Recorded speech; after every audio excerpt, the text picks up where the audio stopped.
Ai, já de volta ao vivo com você. E olha, quando se está grávida, qualquer sangramento que se tem é motivo de preocupação para a mãe.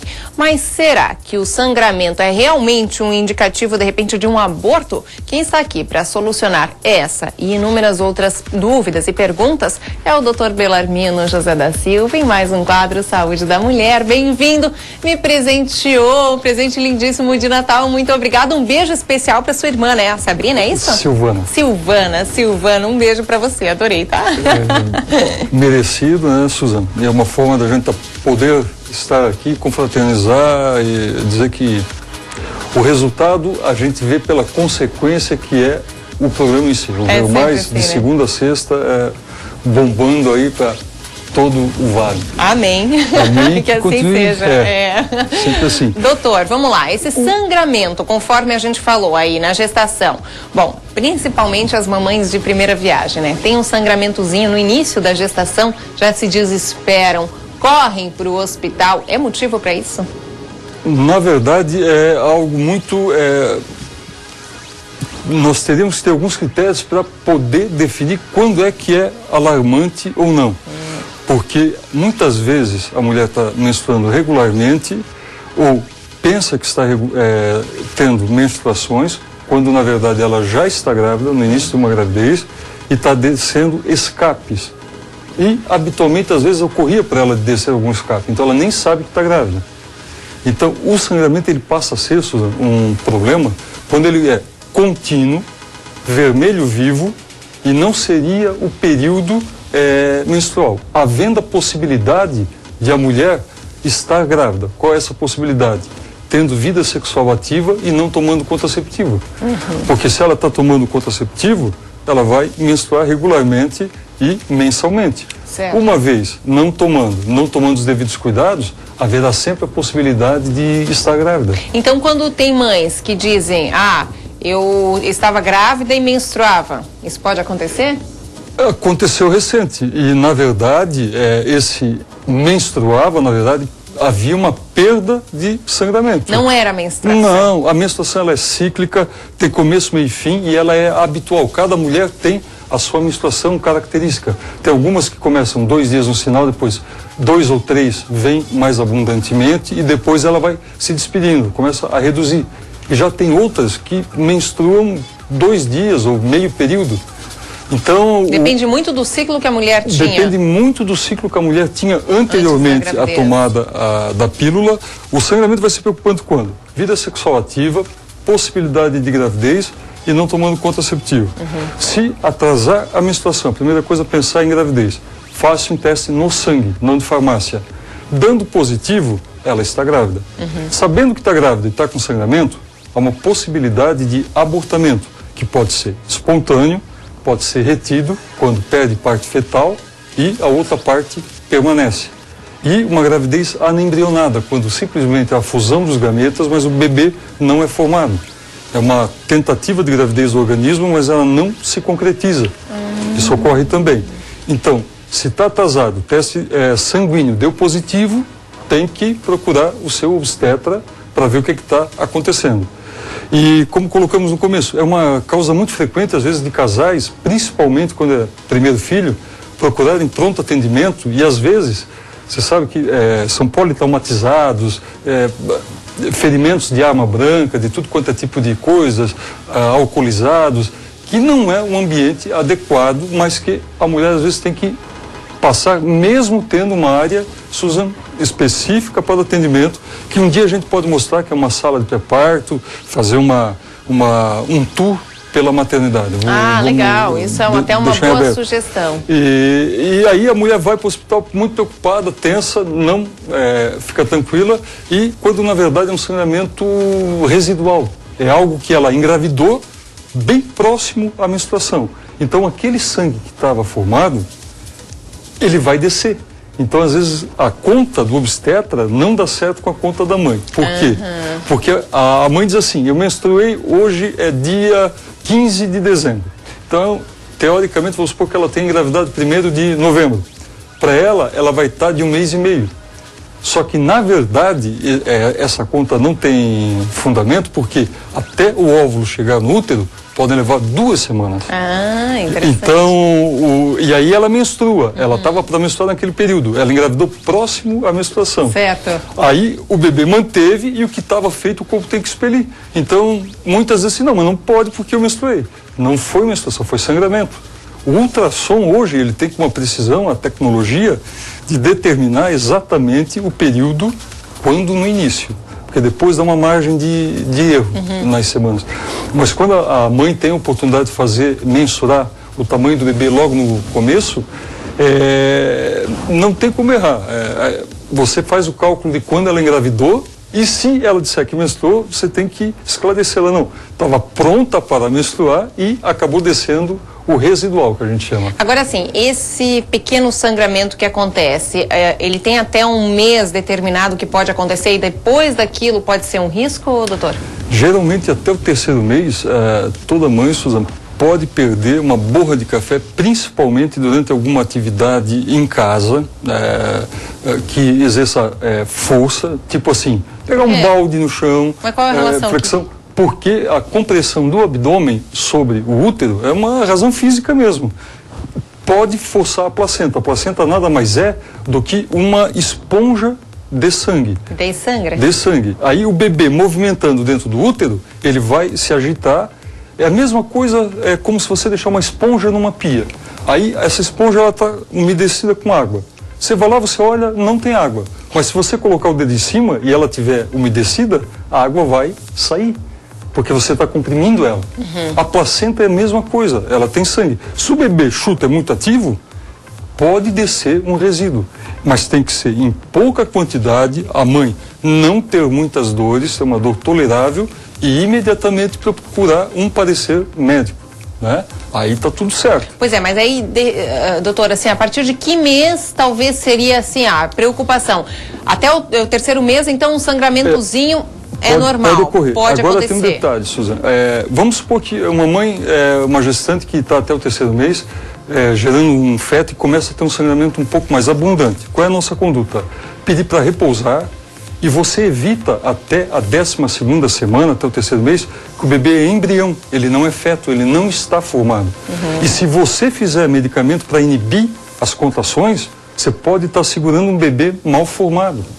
Então, tem que ser muito aberto para o casal e falar, olha, vai repousar, vai tomar antiespasmódico, medicamentos que tiram as cólicas, mas não segura, não faça medicamento que existem, porque se até o 3º mês o bebê, que é o abortamento espontâneo, quiser chegar, aceite, porque ele está mal formado. Deixa a natureza falar, né? 99% dos abortamentos são por má formação fetal. 99% são por má formação fetal. Então, na verdade, às vezes o casal fica meio derrotado, triste, né? Mas é uma proteção da própria natureza, como você colocou. O bebê podia ter problema auditivo, podia ter problema cardíaco. Isso independe de hereditariedade. Foi aquele lance do ácido fólico, da hora da fusão, se deu de uma maneira harmoniosa ou não. E depois disso, Suzana, teríamos outras situações, que é uma gravidez nas trompas, que às vezes o bebê não consegue chegar até o útero, então fica lá na trompa. Aí, ou você faz uma cirurgia e retira o bebê, porque até o 2º mês o feto consegue se desenvolver, depois não tem mais espaço para ele se desenvolver ali dentro. Tem que fazer uma cirurgia antes? Aí você tem que retirar a trompa, porque se o bebê se desenvolver, ele vai romper a trompa. E rompendo a trompa vai ter uma hemorragia interna e vai ser uma cirurgia de urgência. Então é melhor, uma vez feito o diagnóstico, explicar. O bebê não tem como se desenvolver dentro da trompa. Temos que retirar. E a mulher continua com a trompa bilateral, a ponta lateral no caso, né? Perfeito, doutor, mas aí assim, depois, digamos assim, começou a ter um sangramento que pode ser de repente o tal indicativo de aborto. Sei lá, vamos colocar aqui no 7º mês, né? E aí, o que faz? Beleza, vai procurar sempre o médico, mas pode ser a gravidez de risco nesse caso? Sim, e tem 2 situações assim que são notórias. Uma é placenta prévia e a outra é o descolamento de placenta. Eu vou mostrar rapidamente aqui, porque depois vamos tentar abordar sobre os dois. Então assim, o bebê ele fica dentro do útero e essa parte que está aqui embaixo é a placenta. Tá. Quando essa placenta, eu falei dos movimentos do bebê, isso aqui seria aquela esponja que eu falei sobre a pia. Se o bebê começa a se movimentar muito aqui, ele vai empurrar essa parte aqui e aqui está o canal cervical. Vai sangrar por aqui. Isso é uma placenta prévia. Não dá dor, só tem a perda do sangramento. Já quando é um descolamento, a placenta ela se desinsere, ela fica fora dessa região aqui. O bebê perde a conexão e acaba não tendo mais como respirar. Nesse caso, acima de 37 semanas, tem que ser feito uma cesariana de urgência. E daí é que acontece o aborto nessa situação? Ele se alimenta através dessa placenta. O abortamento é quando o bebê não tem mais como se prender dentro do útero, por alguma razão, ou por uma alteração genética, ou uma perfuração de bolsa, uma ruptura de bolsa, aí ele vai descer, porque ele perdeu a proteção dele. A bolsa das águas nada mais é do que uma proteção para o bebê. Se a piscininha do bebê rompe, o corpo mesmo se encarrega de expelir. Doutor, a situação contrária também acontece. A gente falou do aborto, mas o que acontece muitas vezes também, a mulher menstrua, acha que é uma simples menstruação e pode ser até um aborto.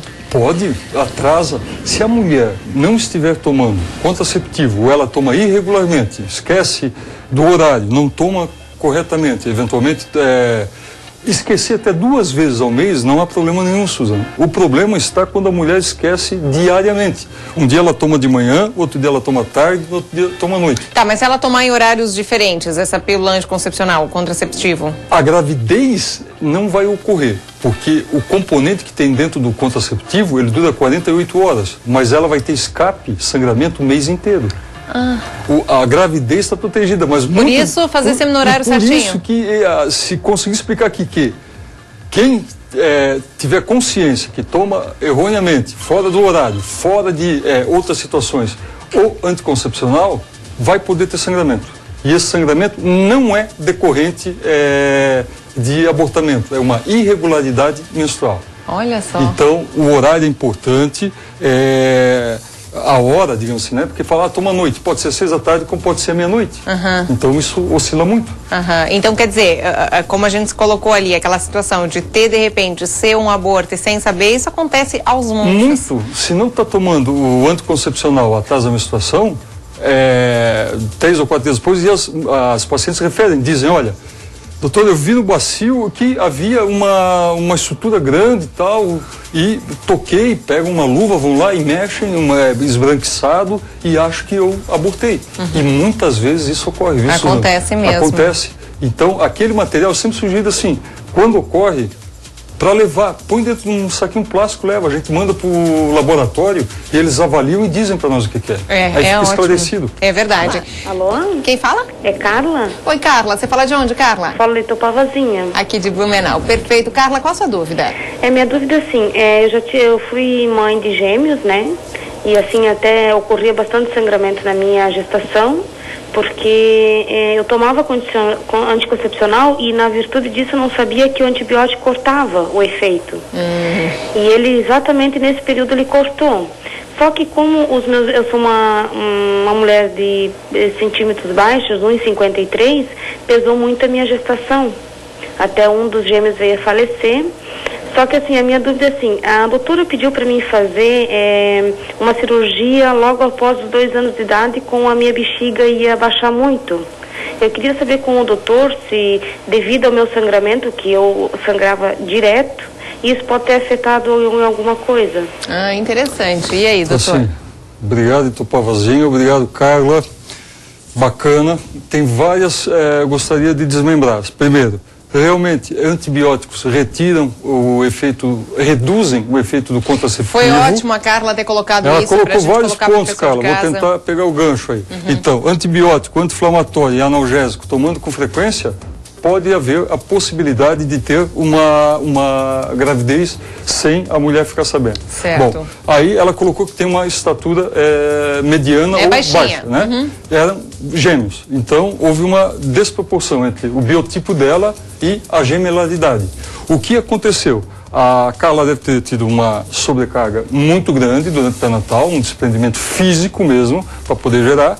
E os bebês, nessa movimentação toda, é diferente de uma gravidez quando é um feto só, porque entra em movimento e a musculatura, há movimentos, e a anatomia muda, viu, Suzana? Com um só já muda, com dois muda mais ainda, porque os bebês têm que se acomodar internamente dentro do ventre da mãe. Não é uma questão só de estar grávida, é uma questão física. A probabilidade de sangramento com gêmeos é maior? De sangramento muito maior. Veja, se for univitelina, nós vamos ter, se forem gêmeos fraternos, isso nós vamos perguntando para a Carla, é uma placenta só. Mas se forem bivitelinos, não forem idênticos, aí vamos ter duas placentas. Olha, aí a chance de sangramento é bem maior. Mas o peso também é maior. Vamos supor que o gêmeo geralmente vem um pouco abaixo do peso, mas se cada um pesar 2 quilos, já dão 4 quilos.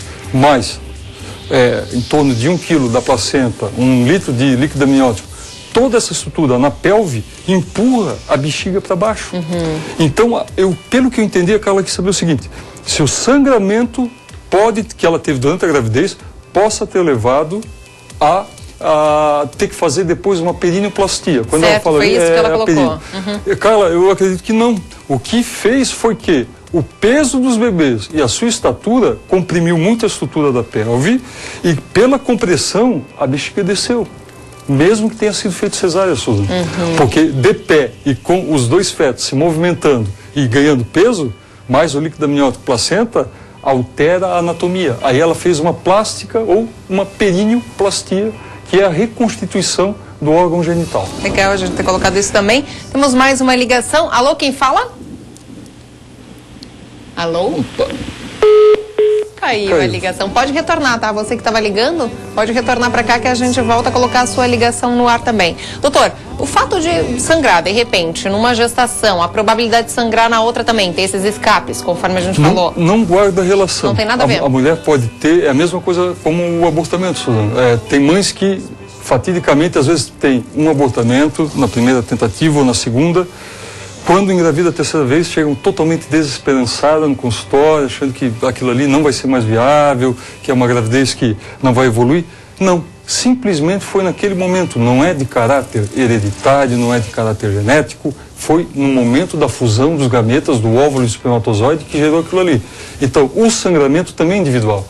Como ter hipertensão no pré-natal, que é a pré-eclâmpsia, ela também, a pressão aumenta. A mulher talvez nunca mais venha a ter pressão alta, só teve no pré-natal. Existe isso. Ela desencadeia uma enzima que está nela, está ali latente, e a partir do momento que é acionada, ela passa a ficar hipertensa durante a gravidez. Olha. Então, assim é o sangramento. O sangramento pode ocorrer numa gravidez, mas cada gravidez, como cada filho vindo do mesmo pai e da mesma mãe são diferentes, as gravidezes também o são. Mais uma ligação. Alô, quem fala? Patrícia. Oi, Patrícia. E você fala de onde, Patrícia? Da Itupava Norte. Também aqui de Blumenau. Perfeito. E, Patrícia, você está grávida? Estava grávida? Teve sangramento também? Na realidade, eu estou em suspeita ainda, Susan. É que acontece o seguinte, desde outubro eu não menstruo, eu tive no médico, a única coisa que o médico me passou foi um remédio para as cólicas que eu tinha. A pergunta que eu tenho para o Dr. Berlamino é o seguinte: pode acontecer de eu estar grávida e o médico não estar me passando porque o exame deu negativo? Eu gostaria que o Dr. Berlamino me passasse qual procedimento que poderia estar passando agora. Tá, e você está menstruando normal, Patrícia? Não, desde outubro eu não sei o que é ver a minha amiga. Nada, nenhum sangramento, nada. E o exame que você fez foi no sangue? Foi de sangue. Então tá. Obrigado, Patrícia. Suzana, é pouco provável que a Patrícia esteja grávida. Pode ocorrer uma troca de exames, mas assim, cada vez mais a especificidade do exame ela é muito elevada, é muito pouco provável, e a gravidez sempre vem acompanhada de sintomas, ou muita dor mamária, um pouco de cólica, desconforto, um embrulho. Às vezes a mulher não sabe especificar o que é, ela diz, estou passando mal. No calor tem uma hipotensão, tem uma queda de pressão muito intensa. Então não é somente o sangramento, não é somente a menstruação que vai definir se é suspeita de gravidez ou não. Então, no caso da Patrícia, eu não acredito que ela esteja, mas valeria a pena repetir junto ao médico dela um novo exame de sangue. Para ter a mas certeza, é muito pouco provável, certo. Porque senão ela iria relatar outros fatores. Doutor, uma outra questão é com relação ao sangramento depois da gestação. Muitas mulheres têm esses escapes, inclusive logo depois que tiveram seu filho. Sim, é natural que logo após o nascimento, o útero que levou 9 meses para se distender, ele tenha que ter um tempo para poder é se contrair e voltar ao tamanho normal. Leva 90 dias, pelo menos, Suzane. Então, são 9 meses para distender e pode levar 90 dias até contrair totalmente. Nesse período de contração, ocorre um acúmulo de coágulos internos. O útero está se limpando, ele está fazendo um expurgo, digamos, ele está fazendo uma limpeza geral. Então isso sim é mais do que normal. É normal até o 40º dia, ou como popularmente se fala, a quarentena. Exatamente.